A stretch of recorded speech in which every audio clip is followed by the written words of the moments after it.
Prologue. Joe thought of the last time he saw his father. He was 7, playing in the living room. It had been raining. Joe could never forget the rain or the gray hue that clung to his memory like fog. His dad had burst in soaking wet and hugged him. Joe knew something was wrong but could only hug him back at the time. "Son," his father said, looking at him and giving that toothy devil smile Grandma said all the Link men were known for. "I love you. Don't let anyone ever stop you from doing what's right. Be a good man and be good to your grandma. Okay?" Joe had nodded, and then his father left, the door swinging, the rain pattering outside onto the walkway. It took Joe a long time, but he learned why his dad left.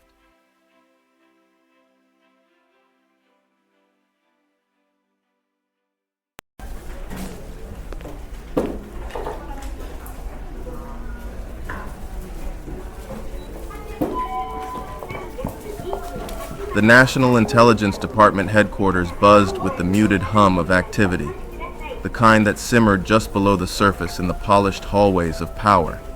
The corridors, lined with portraits of past leaders and framed commendations, seemed to absorb the click of heels against the tile floor as Agent Joseph Joe Link made his way towards the briefing room.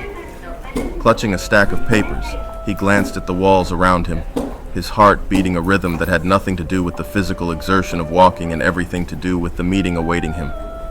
Joe was respected, a man who had made his mark as an agent of the NID.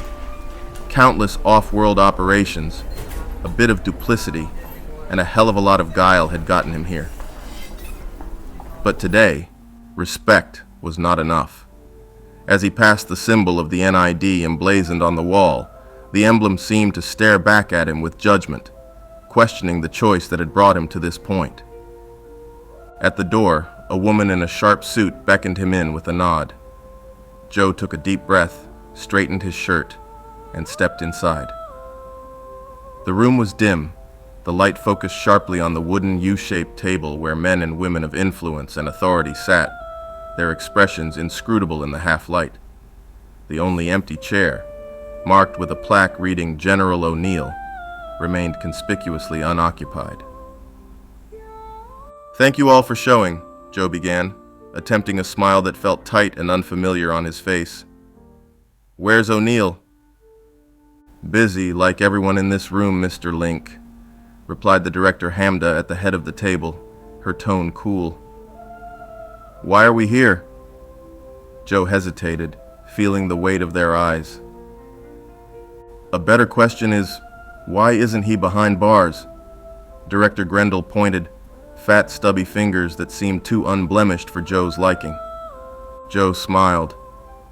"Sir, all I did was humor a few conspiracy theorists," he said, trying to keep his voice even. "You told them about the Stargate," barked Grendel from across the table, his fist slamming down with a force that echoed in the silence that followed. "You revealed national secrets." "No one believed them," Joe countered quickly. "Because for the last century, we've ensured that no one would." Hamda nodded, long silver hair falling down her shoulders, her expression softening just a fraction, the way a mother's might as she tried to tell her child that he couldn't eat too many cookies before dinner. It was decided long ago that the public couldn't comprehend what the Stargate represented. And they never will, as long as they're kept in the dark, Joe insisted, leaning forward, his hands gripping the edge of the table. "Agent Link," Grendel snapped, eyes flashing, "we're not discussing this any further. I'd hoped you had more sense than your father did, but you're both the same, reckless and thoughtless." Hamda stared daggers at Grendel. "Director Grendel, compose yourself." Grendel took a calming breath. Joe met Director Grendel's gaze steadily. "Imagine, sir, your daughter trapped under a burning car. With teleportation, we could save her. Or your husband, ma'am," he added, turning to the woman. "Diagnosed with cancer last month. The SGC has technology that could cure him." Hamda looked taken aback, while Grendel looked ready to stand and fight. He knew mentioning Linda's husband would touch a nerve, but it might have pushed her out of Joe's favor. "You're suggesting we exploit these resources," said a colonel from the Air Force, skepticism etched into every hard line of his face. "Isn't that what we've been doing for the last 30 years? Joe replied. "Everything the U.S. government has brought back through the gate has been for defensive purposes only. We have not once profited monetarily." "Maybe it's time, Colonel. We could end wars happening right now, save lives. If people knew that Earth was just one of hundreds of populated worlds, maybe things would be different. Maybe it's time we stopped keeping this secret just because it makes us feel special." Silence fell over the room, thick with tension. Joe's pulse roared in his ears. He had spoken the truth, a dangerous truth, and he knew it. The door creaked open, cutting through the silence like a knife. Every head turned as General Samantha Carter O'Neill entered the room, her presence commanding and confident. Her hair was pulled back into a neat bun, and her blue Air Force uniform bore the marks of many battles fought and won. "General O'Neill," Hamda said, surprise in her voice. "I didn't think you were coming." Sam smiled, her gaze landing on Joe with a warmth that reassured him. "And miss this? Not on your life." Joe couldn't help but grin. "Likewise, General." "So, what did I miss?" Sam asked, taking her seat and setting a brown attaché case on the floor beside her. "Agent Link suggests we make the Stargate program public," Grendel explained, his tone laced with disgusts and disbelief. "As someone who's faced more danger than anyone in this room, can you tell him he's being ridiculous?" Sam paused, her expression thoughtful. Then she said, "I don't think he's being ridiculous. In fact, I think he's right. That's why I took so long getting here." She opened the attaché case, distributing papers to the gathered officials.